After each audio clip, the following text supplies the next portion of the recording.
उम्र का तजुर्बा। एक वृद्ध ट्रेन में सफ़र कर रहा था। संयोग से वह कोच खाली था।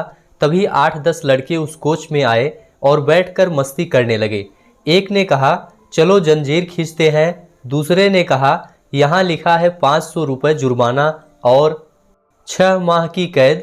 तीसरे ने कहा, इतने लोग हैं, 500 रुपये जमा कर देंगे। चंदा इकट्ठा किया गया तो 500 की जगह 1200 रुपये जमा हो गए, जिसमें 200 के 3 नोट, 2 नोट 50 के, बाकी सब 100 के थे। चंदा पहले लड़के के जेब में रख दिया गया। तीसरे ने कहा, जंजीर खींचते हैं, अगर कोई पूछता है तो कह देंगे कि बूढ़े ने खींचा है, तब पैसे भी नहीं देने पड़ेंगे। बूढ़े ने हाथ जोड़कर कहा, बच्चों, मैंने तुम्हारा क्या बिगाड़ा है, मुझे क्यों फंसा रहे हो? लेकिन किसी ने भी उस बूढ़े की बात नहीं सुनी और जंजीर खींची गई। जब ट्रेन अचानक से रुकी तो तलाशी करने के लिए टीटी सिपाही के साथ उसी ट्रेन में आया और पूछा कि डिब्बे की जंजीर किसने खींची? तो सभी लड़कों ने एक स्वर में कहा, इस बूढ़े ने जंजीर खींची है। टीटी बूढ़े से गुस्सा होकर बोला, शर्म नहीं आती इस उम्र में ऐसी हरकत करते हुए?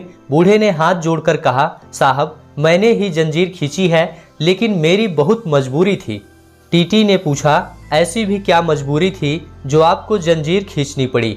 बूढ़े ने कहा, साहब, मेरे पास केवल 1200 रुपये थे जो इन लड़कों ने छीन लिए और इस पहले लड़के ने अपनी जेब में रखा है, जिनमें 200 रुपये के 3 नोट, 2 नोट 50 के और बाकी सब 100 रुपये के नोट हैं। अब टीटी ने सिपाही से कहा, इस लड़के की तलाशी लो। जब लड़के की तलाशी ली तो 1200 रुपये बरामद हुए और जैसा बूढ़े ने कहा था, नोट बिल्कुल वैसे ही थे।